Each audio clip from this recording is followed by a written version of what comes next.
Welcome to the Bourbon Friday Show, where every week we take a short break, try a new bourbon, and meet someone awesome from the St. Louis startup scene. I'm your host, Nick Niehaus, and today I am interviewing Zoe Scharf, who's the Chief Brand Officer and co-founder of Greetabl. So Zoe, welcome to the show. Hi, thank you. Welcome. Yeah. To you too. Oh, thank you. I appreciate that. So why don't we get started by, let's start simple with just telling us what is Greetabl. Yeah. So we make it easy to send totally unique and personalized gifts that they'll always remember. So Okay. our product is a customizable greeting card that you put your own photos and a message on, and you choose a small gift to go inside, like candy or candles. Okay. And the card actually folds up to become a gift box and gets sent directly to your recipient, all for like $15 to $30. Really? Okay. Yeah. So this is, you're combining the gift or the greeting card with the gift, and it's a Yes. box. So full. Okay. So explain, Yes. give me some more detail on that. How does that work? Okay, so it's a patented design that basically, the way that it works is, well, there's a little bit of magic in there. I won't tell you all the Some details. secrets, of course. There's some yeah. secrets, but it's basically just like this. When you totally unfold it, it just looks like a card that's a little unique. It's got your photos that tear off and a message that you can make for a friend. Sort of similar to customizing something on like Shutterfly, but like really, really cute and curated and unique. And then the recipient who gets it is really just wowed by it's perfectly packaged, and it comes with kind of like a really neat little shipping container. And when it unfolds, it reveals everything beautifully, including like a little gift. And we offer like, you know, little candies like champagne gummy bears and stuff like that. So just really fun things that really brighten somebody's day. Yeah, that's awesome. So Yeah. give me kind of a use case. Where do you see people ordering these most frequently? I guess we're Yeah. getting the holidays. So is this a big time of season? Yeah, people really like sending gifts for the holidays, Of course, and yeah. we're a gifting company, so things have been fun lately. We have a lot of people sending to faraway friends, people who have friends and family all over the country, and maybe their friends just got engaged or got a new job, or they're just thinking of them, or they needed cheering up. But those people, maybe normally you would buy them a drink or something if you went Sure. out with them, and you're too far away, and so people like to send Greetabl because it's more than a greeting card and more personal and less expensive than flowers. Gotcha. So sort of That's somewhere awesome. in that gifting gap. A little more permanent than flowers too. In a lot of Yes, cases, it lasts right? Yeah, forever, unless very you cool. eat all of your gummy bears in one sitting. But the pictures But and still the get the message card, yeah, remain. and get the pictures. You said won't you eat can that. even tear the pictures and things out of the card Yeah. itself. Okay. Yeah, people put them up on their fridge or at their Yeah. desk, that kind of thing. Very cool. Okay, Yeah. so I like this idea. You know, I would imagine because of social media that's become kind of a situation that comes up a lot more often, right? So you see Yeah. a friend, people like to share that they're having a bad time sometimes on Yeah. Facebook or Instagram, right? And this is an opportunity to do something nice for them that goes beyond you know, the traditional greeting card. So where did the idea come from? I mean, obviously for a long time it would have been maybe a gift card inside of a typical envelope. Yeah. How did you come up with the idea for the box version? Yeah. So my co-founder his name's Joe, and he's this like ex-Goldman Sachs Wall Street guy who's got all this like financial guru. He's a CFA and CPA. Oh wow. Okay. And so he's the last person that you would expect to come up with this like cool, cute, fun idea. But at the same time, it kind of makes a lot of sense. He was raised on a farm in Washington, Missouri, and always wrote handwritten messages. And later in life, ended up traveling for a year after he worked at Goldman. And when he was traveling, he realized how important relationships are, and just that like when you're alone in a country that nobody knows your name, those people that you've met throughout your life that support you, that are there for you, are just the only thing that matter. Yeah. And so when he came back to Washington, he was trying to figure out his next move and was going to a bunch of weddings. And like you said, it was always just like a check or a gift card or whatever in an envelope. Sure. And it just occurred to him, like, the message is the most important part of this interaction. Why isn't it more exciting? Why is the message kind of like this throwaway thing?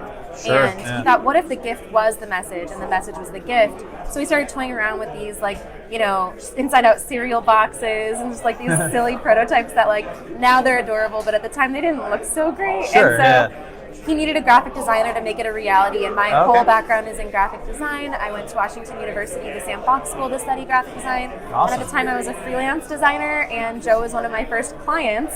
We met, and the first time that we ever met, I was like, I really like you, I really love this idea, and I think that I want to be in on it with you, like as a partner. And he was like, cool, me too. And it's very rare that you actually like get to that point in your first meeting, but I was like, I'm into this. And Really, so this is 6 the first months later, meeting. You're just like, I love it. Let's do it. Yeah. Wow. Okay. I just knew. That's Yeah. perfect. Yeah. Yeah. So that was kind of the history, and we were working on it. We've been working on it for about 5 years. Wow, that's Yeah. awesome. So you guys have raised some money. I mean, you're growing. I mean, tell us a bit about the business. Like, how big a team do you have? Yeah. What do the operations look like? Yeah, so we've grown a lot in the last 5 years, and we actually, so the first 2 years were sort of like beta phased. We launched in October of 2015, so we've been around for a little over 3 years with this product. We have a team of 9 in downtown St. Louis, and we have 2 amazing partners that really help us make things run. Our operations is run out of an R.R. Donnelly facility in downtown St. Louis, and that team is like our family. They come to our Greetabl weddings, and they're really close with everybody, and they're just great people.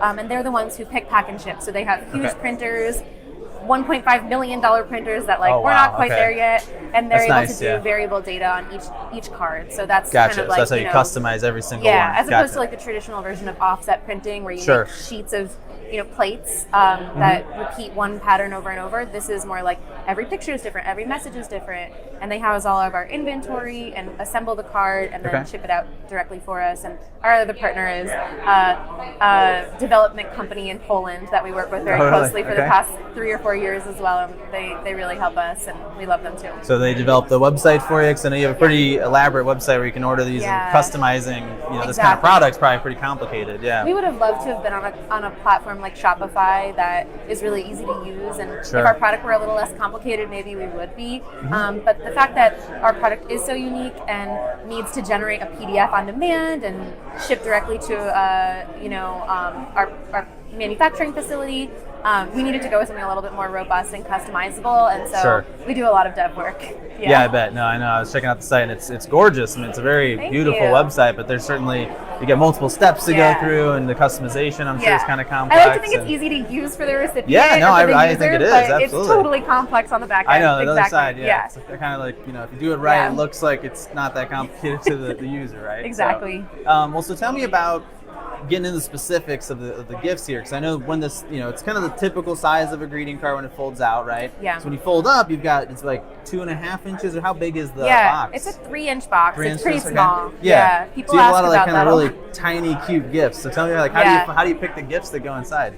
So it's really a lot of just kind of following trends and seeing what's out there. People love physical mail, and they also have plenty of options for gift baskets, and there's so many companies out there that do gift boxes that are curated, and I think that they're all amazing, but they're just for a higher price point. They're when you're looking for a sister's birthday, that you can spend a little bit more. When you're trying to send something for a $15 to $30 occasion, I think, there are a lot of small things out there that just are really trending right now, these little champagne gummy bears or small candies, candles. We actually just launched last week gift cards. Oh, really? And so, now what you can do is actually pair your personalized card plus a small gift like chocolate or something with a gift card. So if you are looking to send something a little bit more substantial, you can also do that. We offer Starbucks and Target and Nordstrom, so it's kind of a nice way to make a gift card a little bit more personal. Yeah, so gift card's like a cop-out gift a lot of times, right? Exactly. I thought hard about this. Here's a Target gift card. Right, but it's also what people want, right? Sure, it's straight you're always money. going to be able to use it. Exactly. So it's trying to figure out a way to make it's the most desirable gift to give and receive, but what's a way to make it a little bit more special? Very cool. Okay. Yeah. So tell us a little bit more about the team in particular. So, I mean, obviously you've got these 2 partners, so you got your kind of production side, your development side. So you're the chief brand officer. I kind of want to talk a little about that. But tell us about, what are the other positions in the company, and then what does the chief brand officer do? Yeah, good question. It's sort of a unique title. I like it though, You get a lot of typical COO, CEOs, so boring. Yeah, no, it's not exciting stuff. I mean, CEOs are great. Thanks for being our leader, Joe. For sure. Let's not upset anybody, right? We have a great team. We have a lot of marketing folks, people who are building out content for us. Instagram and social media is a big part of our strategy, and so we have somebody covering that. We have somebody who's doing a lot of email marketing for us. Right now, I'm actually managing all of our Facebook marketing, which is a huge part of our marketing strategy as well. It's one of our biggest channels, so eventually we'll maybe bring someone on to help out with that. A customer happiness team. We've got 1 full-time manager, and we call customer support customer happiness because that's the goal, right? Keep the customers happy. And we have some operational folks and somebody helping out with corporate sales and a merchandising manager and a finance guy. And actually our Catherine, who's running our operations, is also running our tech. So got some people who are still wearing a lot of hats. So yeah, still nine is enough people to get things done, but still a pretty tight-knit team, right? Exactly. Very cool.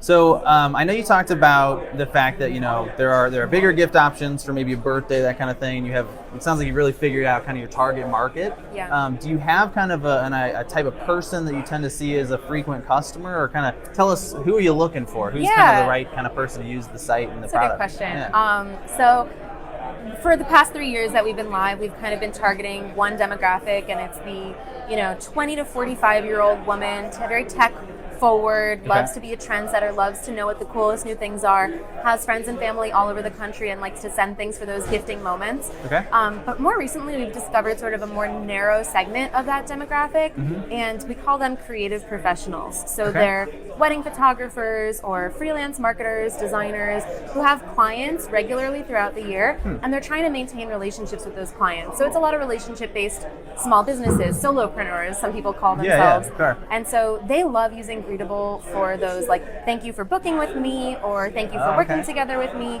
And we've noticed sort of organically, we've never really intentionally targeted them, but they've found us, and despite the fact that we've never used language or messaging for that demographic specifically, they've come back and back and back, and they use us very frequently throughout the year. So repeat customers. Yeah, so we're trying to build out more features now for them. Actually, just Wednesday, we launched a new feature that lets you duplicate builds within your shopping cart. So basically, like, if you build out one Greetabl and it's perfect and it's what you want to send to all your clients, you could literally copy and paste it in your cart as many times as you want to, and very easily swap out the names and the photos and the pictures instead of starting from scratch each time. And that's a direct result of listening to our creative professionals and what they want us to build. So are these people, I mean, are they volunteering that information? How did you kind of figure out that that's what was happening? We got on the phone with them. Okay. Yeah. So once we sort of identified that, like, a lot of our demographic or a lot of our email addresses were coming from people who have photo in their emails, we were like, let's start looking into this and unpacking it. And what we discovered was that a lot of them were really willing to talk to us on the phone because they use us frequently. They have a lot of love and respect for the brand, and they realize that by talking to us, we might actually listen and build things that they want. And so we did start building things out that were sort of gift cards also. They were like, I want to be able to send someone a coffee on me. And so a Starbucks plus a little chocolate was like exactly what they wanted. And so we got on the phone with them. We sent out surveys. I mean, as much customer development as we could squeeze in, we did. And we're still talking to people all the time. That's great. I think that's a part that a lot of businesses are reluctant to do. I mean, I don't know, millennials don't like calling each other, right? So that's certainly true. But that's so true. But it's so important sometimes, right? Because as much as I think, especially in the kind of tech scene, we look at like big data and you try to just glean insights from kind of all this data you have. You just pick up the phone and talk to a few people and you learn figure so things much out. more, so much faster. Yeah, very quickly, right? Yeah. Well, that's great. Yeah. So I want to talk a little bit more about the marketing side, because that's obviously what I am all about. So you talked about Facebook. I mean, that's something I love doing, is Facebook advertising. So can you tell us a little bit about your strategy? I mean, obviously repeat business is a big deal, so you're probably doing some retargeting, staying in front of people. What do you do to get in front of new customers in particular? Yeah, so lately actually we've been doing a lot more partnerships. So we work with other brands and influencers who have similar and like-minded demographics who, especially in this creative professional space, they have very engaged audiences who are very interested in educating themselves about the best marketing techniques. And so we believe that we're a huge part of a creative professionals' marketing and sales strategy, because these relationships with clients really are, referrals and repeat business are how they make money. And so keeping people happy, giving them things that they can share on Instagram that are super adorable and fun are huge parts of their strategy. So we have been partnering with more businesses. We just launched a collaboration with Wedding Wire. Oh, really? They actually recently just kind of like became the same company as The Knot. So one of those big wedding companies, and launched a Just Said Yes print and gift, like a perfect kit that you would send to somebody who just got engaged. Gotcha. And so that's really great for our wedding professionals, like our photographers and our kind of like event planners and stuff like that. So we do a lot of those partnerships. Facebook is a huge part of our strategy. It's a behemoth. You can't not use it. Of course, yeah. I mean, we love Facebook. I just got off the phone with our rep a little bit ago, and they, lots of great strategies. We are trying to make sure that we stay diversified, though. Facebook alone is like constantly changing, and we want to make sure that we're always talking to people in different ways. They've been getting hammered a little bit lately, so you never know what's going to happen in the future, of course. But exactly. But and email marketing is also a huge part of what we do. So we really try to make sure that we're intentional with what message people are getting, and that they're hearing the right thing that they want to hear at the right time, and onboarding them properly with email flows, and campaigns are a huge part of that as well. So very cool. And a couple other things scattered in there. Okay. So tell me a little bit more about the Instagram side of it. Obviously, you talked about Facebook. I mean, seems like a perfect product for Instagram, very visual. Yeah. Do you have strategic hashtags, or how do you kind of encourage the sharing side of things there? Yeah, so I would say that our biggest kind of the way that we reach out to people on Instagram is just by interacting with them organically. Okay. So everybody that responds to our posts, we will respond, or comments on our posts, we will respond to them.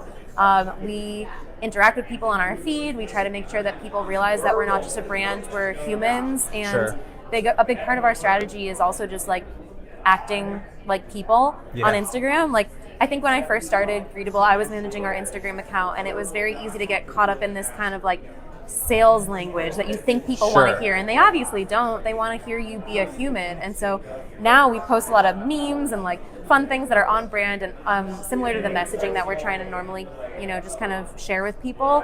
That feels like content that people want to receive. And so we do a lot of that. And then influencers as well will reach out to us regularly, and we love working with them and giving them a fun piece of content to share with their demographic, but also like getting the word out to people that we think might be interested. Very cool. So do you get a lot of them, do they generally reach out to you, or are you initiating a lot of influencer relationships? We've done a little bit of both.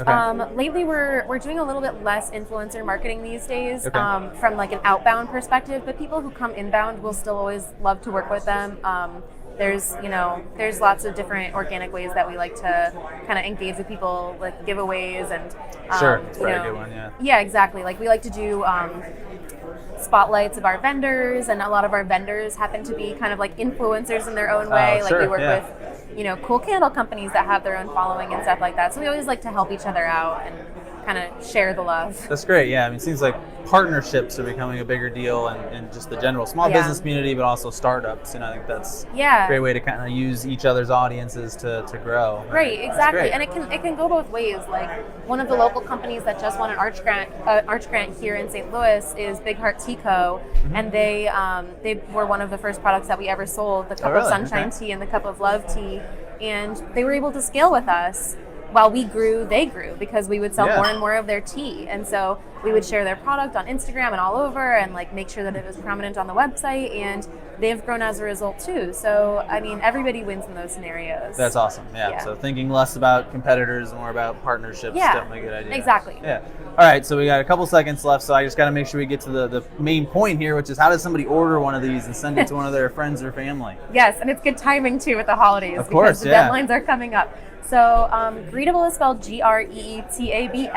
Okay. And so you can go to Greetabl.com. Our Instagram handle is Greetabl, and we're Greetabl on basically every social media platform. So reach out and say hi. And hello@Greetabl.com is our email address. So reach out and say hi. We like to talk to people. That's awesome. Okay, so we got a couple minutes left, so we're going to move on to the final segment of the show, and we're going to invite the founder of Bourbon Friday himself, Eric, on. He's going to tell us all about what we're drinking today. So what do we actually got 2 bottles going right now. We do have 2 bottles. So, alcohol is a great gift. That's true. For the most part. Especially Are you hinting to some family and friends? I mean, or just general public. But, sure, yeah. Public wants to send us some gifts. That's fine. I like that idea. So recommendations on that. If you have a friend that's going to Kentucky, you can get stuff at the distillery that you can't get anywhere else. Okay. You can get stuff in Kentucky that is mass produced, but only in Kentucky. So if you know somebody going down to Kentucky, do that. Because I think if you can't necessarily get somebody something really super personal, something somebody has never had before and cannot get is super important. You can also do that through a few distilleries here, still 630. I think Urban Bourbon is kind of like that as well. But why I brought these specifically, speaking of personalized gifting, is both Larceny and Woodford allow you to go on their website and you can print out a custom label for your bottle. I tried to get both here. It didn't happen because I'm sure they're getting thousands of requests for this right now. Sure. And they're doing it for free. Oh, But really? yeah, you can, so you can go and print out labels for each one of these bottles that are customized with a custom message. And then just go buy the bottle in the store and put it on there and you're done. Very cool. Cool. So I gotta ask you. So I mean, I know you've been down to Kentucky and you've gotten some of these exclusive bottles you can't get anywhere else. Are there any in particular that you'd really recommend somebody look for, or ones that you really like? Sure. So if you're in Louisville, you can go to the Jim Beam Urban Stillhouse, and you can buy a whiskey that is only available there. And if you can label it yourself, you can have it engraved on a laser engraver. So that's a great gift. Woodford just released a bottled in bond version of the regular Woodford, which is 100 proof, very heavily regulated bottle, but just doesn't exist. Very cool. All right. We got 1 second left. So you got any? Are there any entrepreneurship or startup type events that we want to highlight coming up? In the I next week or do, two? at like a little self-serving. That's fine. Hey, that's what we're all about. It's a little fine. self-serving. On the 10th, I am doing the second Innovate Giving event, and that's really an event to encourage social entrepreneurs and purpose-driven entrepreneurs, kind of bringing together entrepreneurs, nonprofits, and the government to come up with solutions to our greatest problems. This particular event is focused around creativity. It's called Creative Impact. So it's about art and design, not just bringing awareness to, but solving issues. Well, sounds like the best Greetabl customers would be the right kind of people to attend this That's event. right. Then there's some good overlap there. I like it. And that's going to be here at T-Rex on the It's going to 10th? be here or- at T-Rex, I believe 5 o'clock to 8 o'clock on the 10th. Very cool. All right. Well, I'm looking forward to it. Well, I think that's about time to wrap up. Eric, thanks for joining us as always. Zoe, thank you so much for being here today. Thank you. And for those of you watching, this is the Bourbon Friday Show. We do want to thank a couple organizations, T-Rex obviously for hosting us here on the 5th floor every single time. EQ for streaming the show, because that's awesome. And then I also want to thank my business partner, Vanessa Lobo at Connect Marketing, for producing the show for us every single week. Please join us again next Friday at 4:30 and have a good week in the meantime. Hey, thanks for watching. We truly hope you enjoyed it. Please like and share this episode, and if you haven't yet, hit that subscribe button. It really helps us out. To stay up to date, follow us on social. We are at Bourbon Fridays on Facebook, Twitter, Instagram, LinkedIn, and TikTok. See you next time.